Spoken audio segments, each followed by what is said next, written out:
Assalamualaikum warahmatullahi wabarakatuh. Perkenalkan, nama saya Reza Farisi Firdaus, absen 23. Nama saya Rahmat Nugroho, absen 22. Di sini kami akan menjelaskan tentang materi koloid. Koloid adalah suatu bentuk campuran yang keadaannya antara larutan dan suspensi. Koloid tergolong sistem dua fase, yaitu fase terdispersi. Terlarut adalah zat yang didispersikan bersifat diskontinu atau terputus-putus.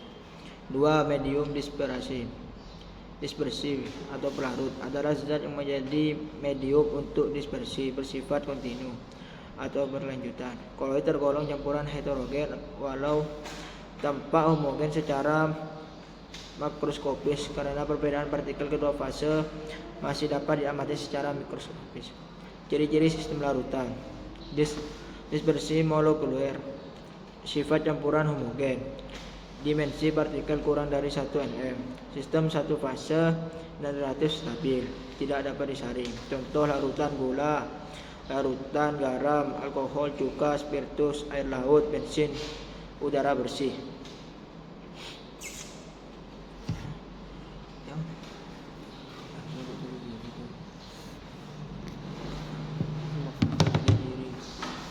Ciri-ciri sistem suspensi.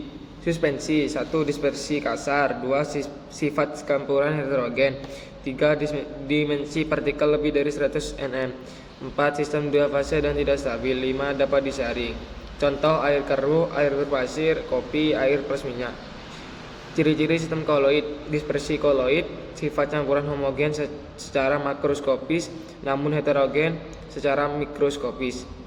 3. Dimensi partikel antara 1 sampai 100 nm. 4. Di sistem dua fase dan relatif stabil.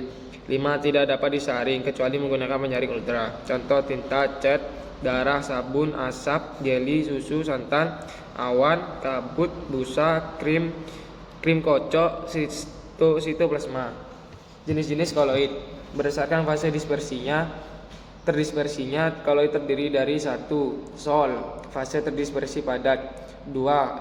Emulsi, fase terdispersi cair. 3. Buih, fase terdispersinya gas.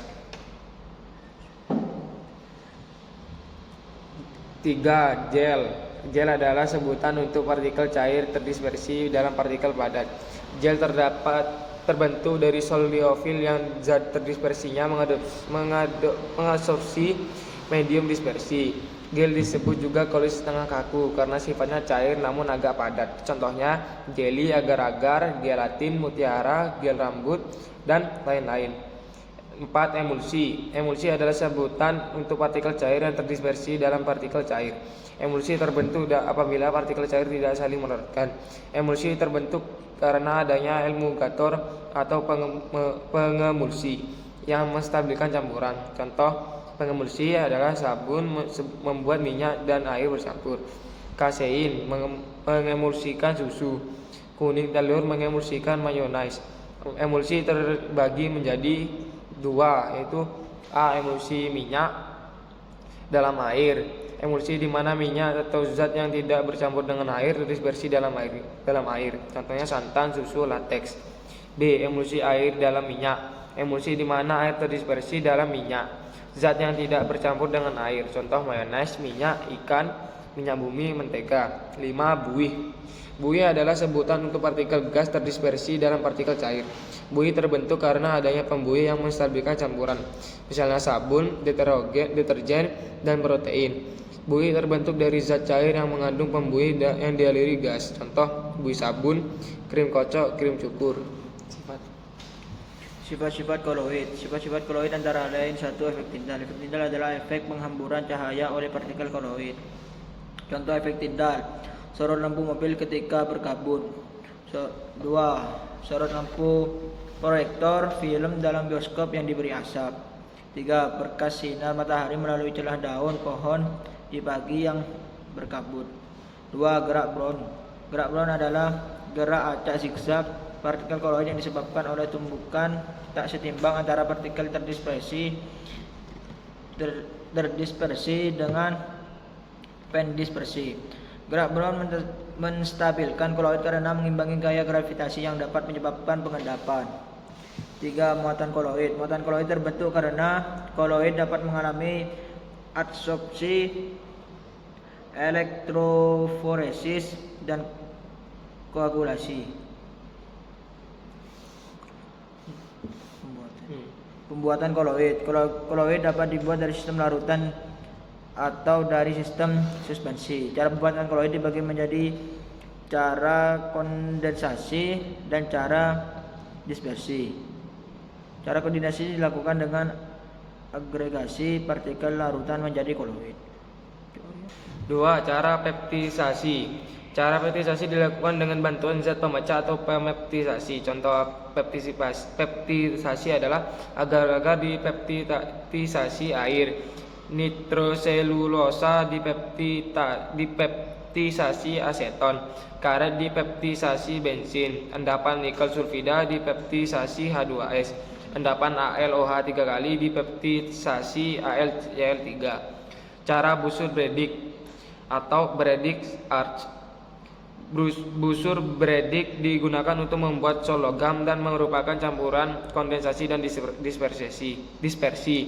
Logam yang akan dijadikan koloid dijadikan elektroda dan dicelupkan dalam medium pendispersi, kemudian dialiri listrik. Atom-atom logam akan terlempar ke medium pendispersi, mengalami kondensasi dan menjadi partikel koloid.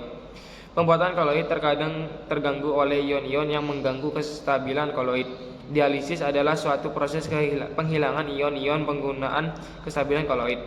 Proses dialisis adalah yang pertama, sistem koloid dimasukkan ke dalam kantong koloid yang bersifat semi-permeable. 2. Kantong koloid lalu diberi atau dimasukkan ke tempat yang terdapat air yang mengalir.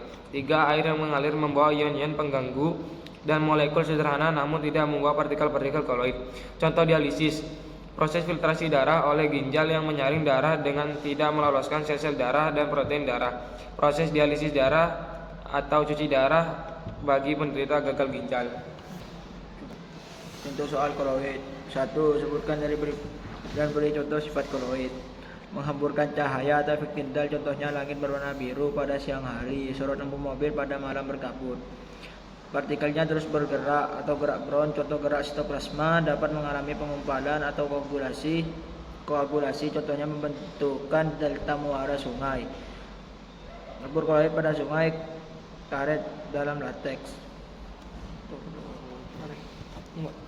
Contoh 2. Berikan contoh koloid pelindung dalam kehidupan sehari-hari. Jawabannya adalah A. Pada pembuatan es krim digunakan gelatin untuk mencegah pembentukan kristal besar es atau gula. B. Cat dan tinta dapat bertahan lama karena menggunakan satu koloid pelindung. C. Zat-zat pengemulsi seperti sabun dan deterjen merupakan jenis koloid pelindung. 3. Jelaskan mengapa dispersi koloid stabil atau tidak mudah terkoagulasi. Jawab, karena dispersi koloid atau tidak terkoagulasi dikarenakan adanya gerak Brown berukuran partikel koloid yang membuat gaya gravitasi tidak berpengaruh. Contoh soal keempat. Apakah tujuan proses elektrodialisis yang dilakukan terhadap larutan koloid?